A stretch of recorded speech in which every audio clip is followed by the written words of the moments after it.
Hello, my name is Irga Gelawoldes. I'm pleased to present this lecture for the Human Rights Theory and Philosophy unit. The topic of this lecture is on human rights and the post-colonial and the decolonial critique. This lecture will have two basic parts. On the first part, we will see general criticisms of post-colonialism on the idea of human rights. In particular, we'll try to understand what the meaning of post-colonialism could be within the context of the age of rights and the violation of human rights, which is sometimes known as the paradox of human rights, where we have human rights and at the same time a significant violation of human rights. So the post-colonial tries to speak certain ideas in relation to this paradoxical condition of rights and the violation of same rights. And within that context, we'll try to understand the legacy of colonialism and its impact in today's society, and the level to which the idea of human rights, the principles within human rights, can actually or was able to address the colonial legacy that is commonly prevalent in most parts of the world outside the West.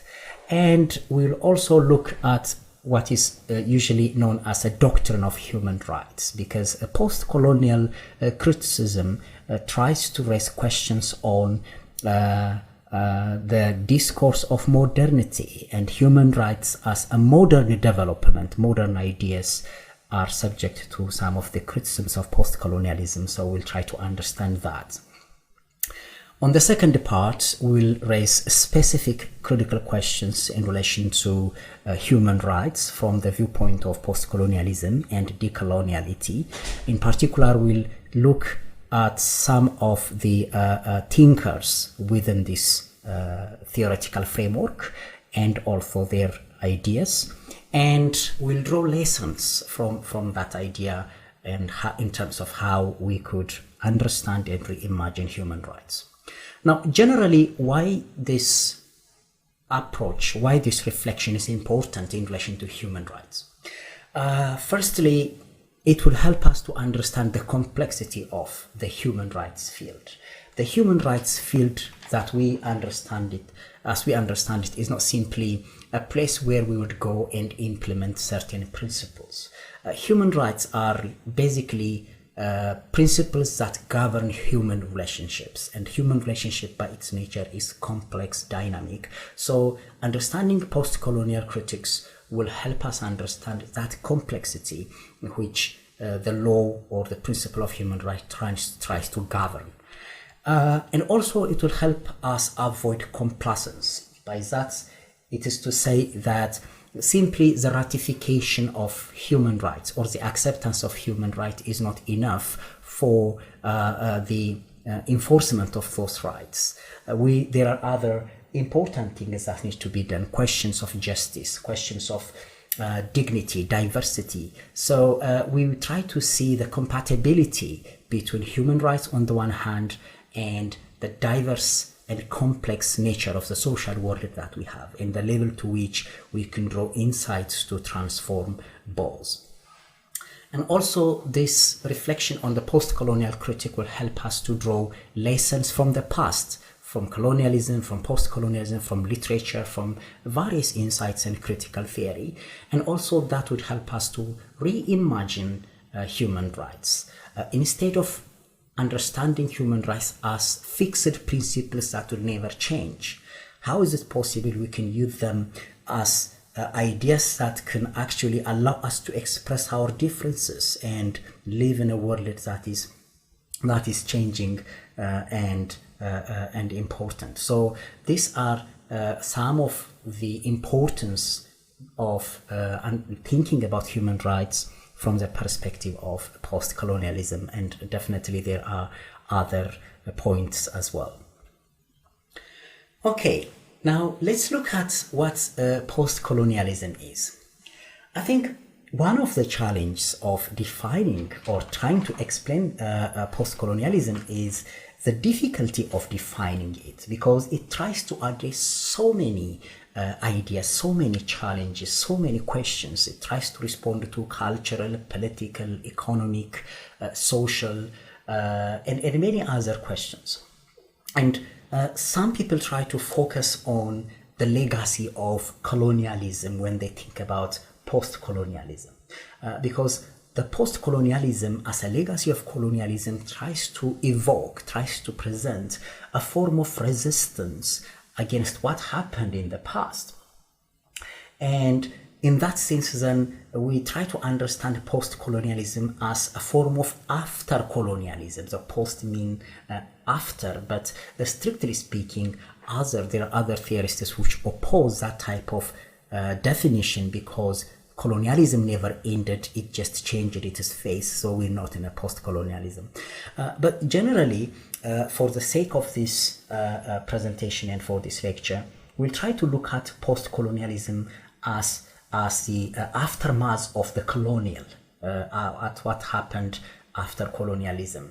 And also we'll try to see through this theory, or through this idea, the question of resistance and power relationship that were created between European and non-European countries in the past, especially during colonialism, and after that generally with the West and the non-Western countries. So the post-colonial basically tries to theorize, tries to express ideas that emerged from places like Africa, like Asia and Latin America, places which were dominated through colonialism and through other various imperial instruments of power in the post-colonial period. So it means when we discuss in this lecture about post-colonialism, we try to relate it to what developed as a result of the colonial legacy, and it's very important to remember that. There is an example of a definition proposed, for example, by Madison, which says that post-colonial theory examines the silenced expressions and subordinated practices that occur on the margins of power and brings them to the center of analysis. So the post-colonial is an idea that tries to speak from the position of places that were silenced by the domination of Western ideas and discourses in the past. It means it tries to challenge what is known as the Eurocentric construction of knowledge.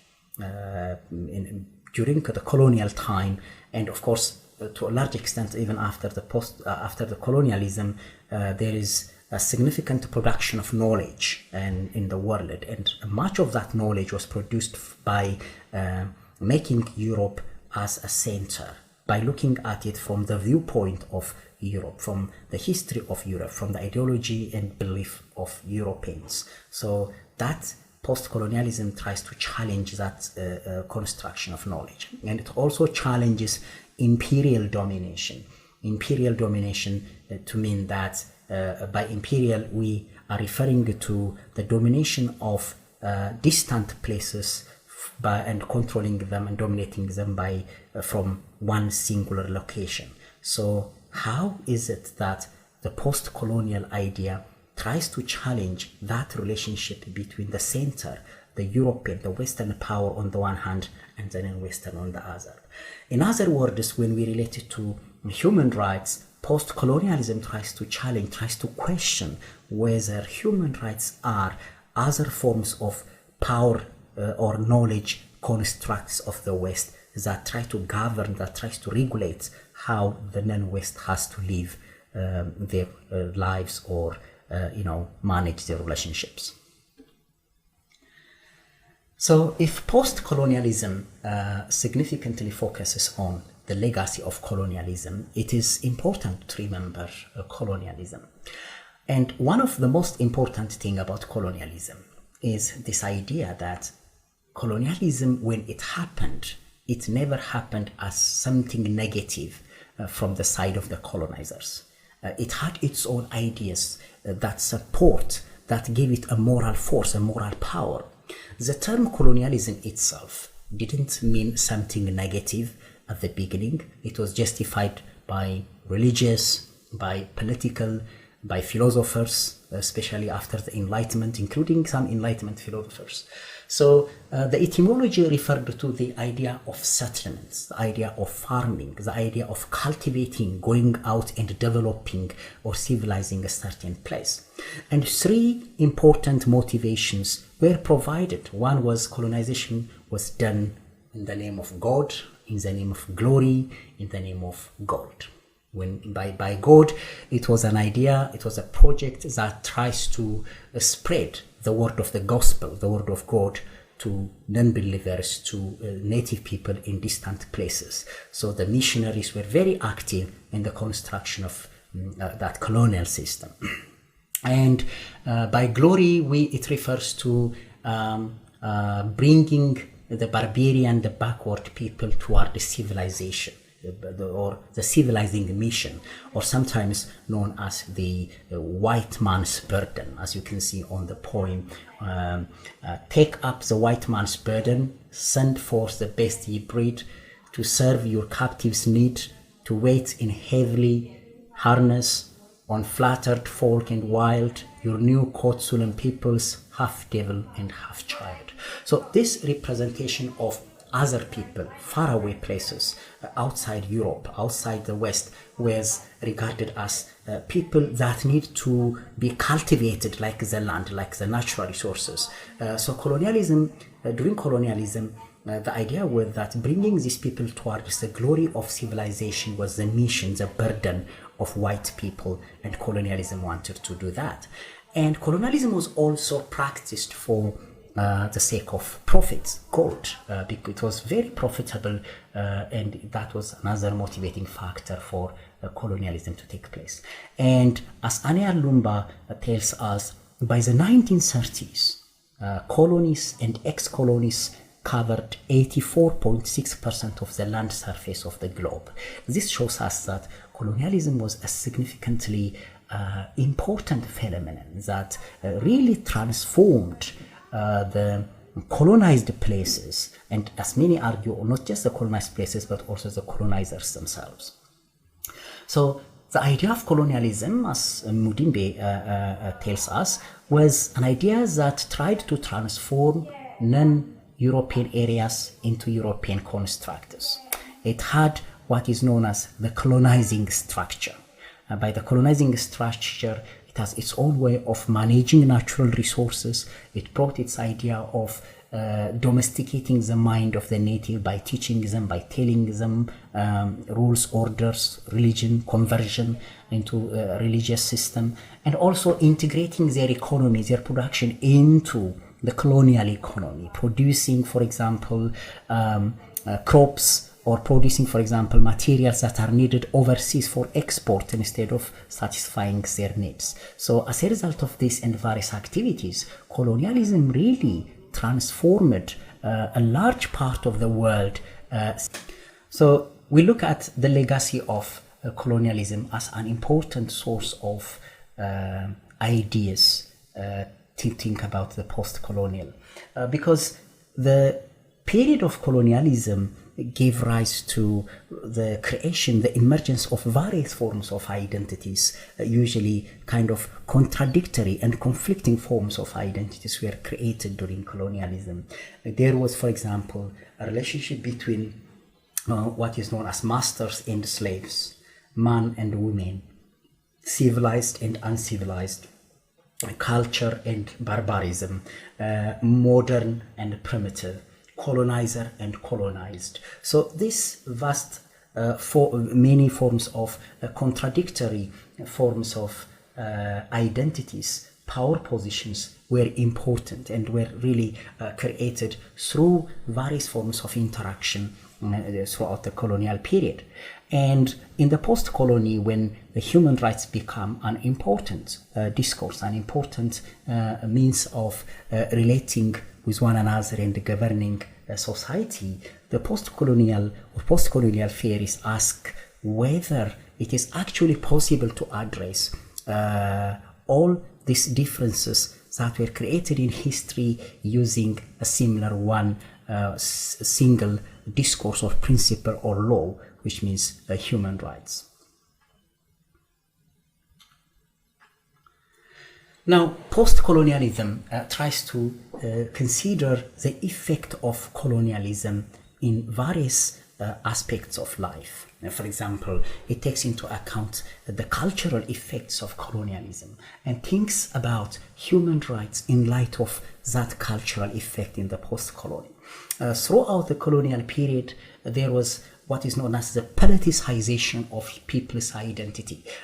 Previously, people's traditional way of life, which was based on various forms of belief systems, was actually used to support the colonial administrative system during colonization.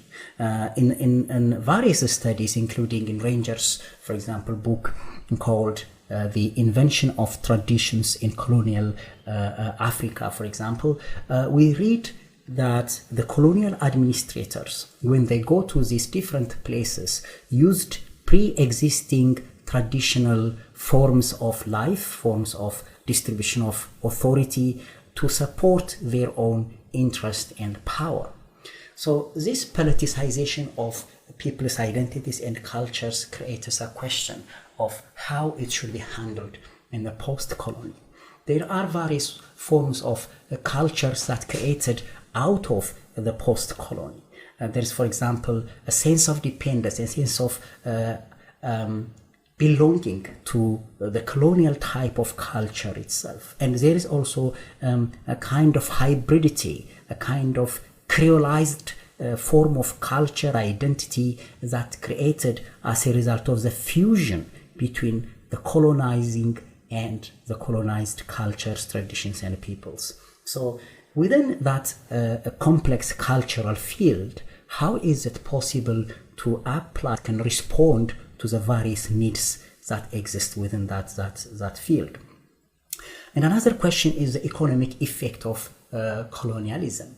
The economic effect of colonialism to a large extent continued in the post-colonial period. There is a sense of dependency, a dependent relationship, unequal relationship between the ex-colonies and their metropoles, the colonizing powers. For example, France having its continued relationship with its ex-colonies in various economic areas and economic fields. And also, in many parts of the colonial system, the economic relationship that was established through colonialism did not change. For example, in many places, land was not redistributed, and in the post-colonial period, the earlier powerful people who amassed significant amount of wealth through colonialism continued to benefit from that economically. So how is it possible then to respond to the various needs that exist in the post-colony using the same principles that treats all people equally, like human rights? And another question is political effect of the colonial period.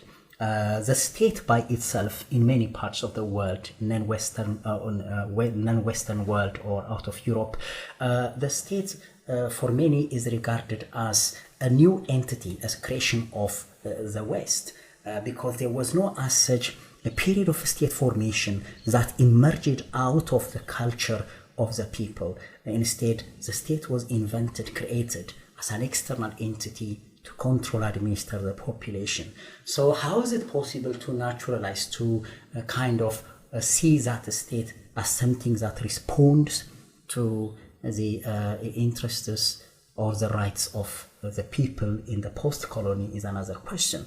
The creation of various forms of political parties, their ideologies, the ways they govern themselves is to a large extent imitated, copied from their Western countries instead of developing from within. So that is also another question post-colonialism tries to bring in. And another area is concern around the dominance of Western knowledge in the post-colony, including Western education itself, for example. One particular example is the use of Western languages in education.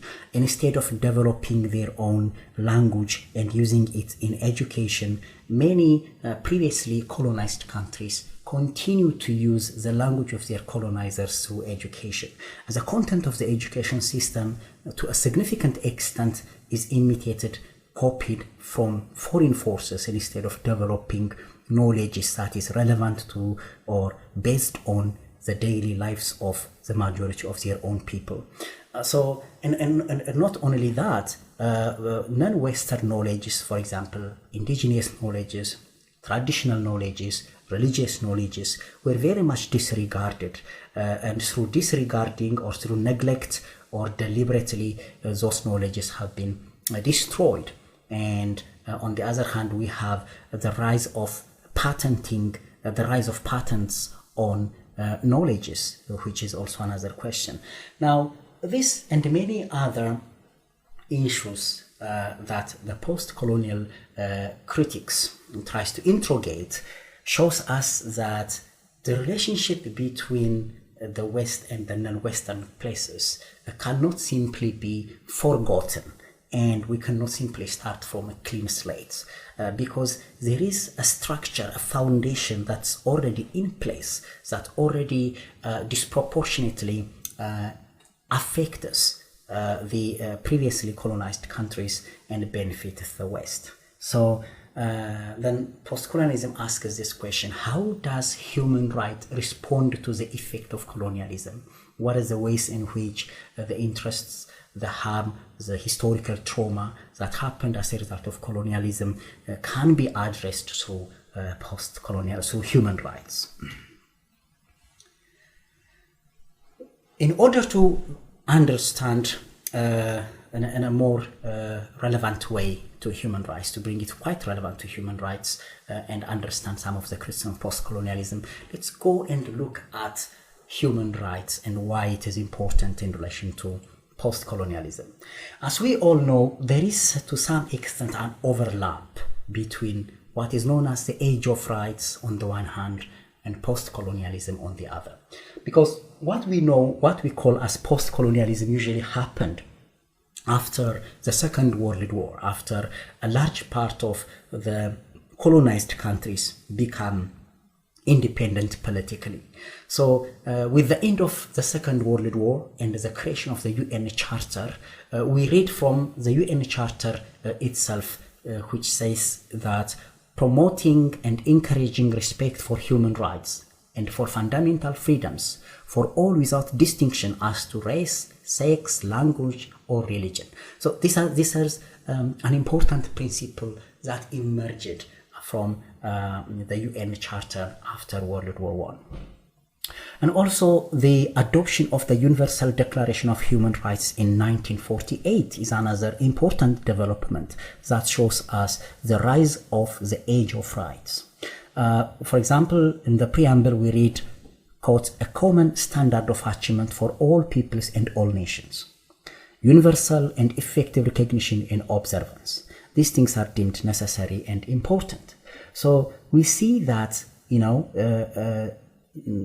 a very clear distinction from the past, that all people are considered to be equal, worthy of protection, and hence human rights brought to the world as important principles that should be applied irrespective of cultural or historical differences.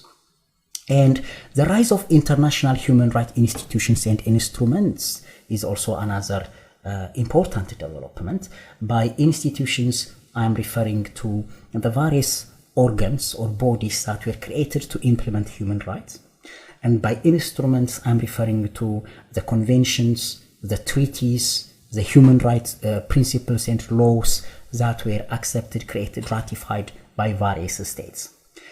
This never happened in the past in world history, where all countries somehow accepted similar types of principles and recognized the autonomy and freedom or the natural rights of the individual. So the development of these individual rights at a global level and the creation of significant number of institutions and systems is an important development. The Human Rights Council in the UN, for example, the various treaty bodies, regional human rights mechanisms, national human rights bodies, this all made human rights a very important discourse. And another important development is the rise of international government organizations and non-government organizations like Amnesty International, the International Commission of Jurists, the Human Rights Watch, the various charities. Significant number of organizations were created on the base of human rights in order to ensure that everyone has awareness and everyone has access to the rights. And the end of direct colonization is also another manifestation of the age of rights. A lot of countries become independent, starting with India and various other African countries. But we should not also forget that there are countries that are still under colonial administration, but that's a separate matter. And another important development with the age of rights is the beginning of the idea of development.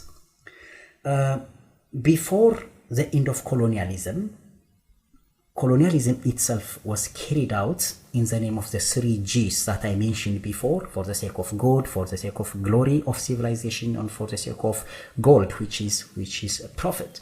But after the end of colonialism, or the end of colonialism, development became another important idea that relates to how these non-Western places collectively could be treated. So the idea of the third world, the underdeveloped world, emerged, especially from Harry Truman's inaugural address on January 20, 1949, when he said, among other things, quote, "We must embark on a bold new program for making the benefit of our scientific advances and industrial progress available for the improvement and growth of underdeveloped areas." Now, this is a very important development because all countries which were previously colonized and were exploited for hundreds of years now are collectively regarded simply as underdeveloped areas. If you further read the quote from Truman, Truman mentions that these countries have disease, various forms of problems, and the West has the resources, technology, and knowledge to address these problems, and we have to go out and help them. So within that discourse, we see that these non-Western countries are no longer countries that are wounded, that are exploited as a result of colonialism, but instead places that have problems that can be solved by the West.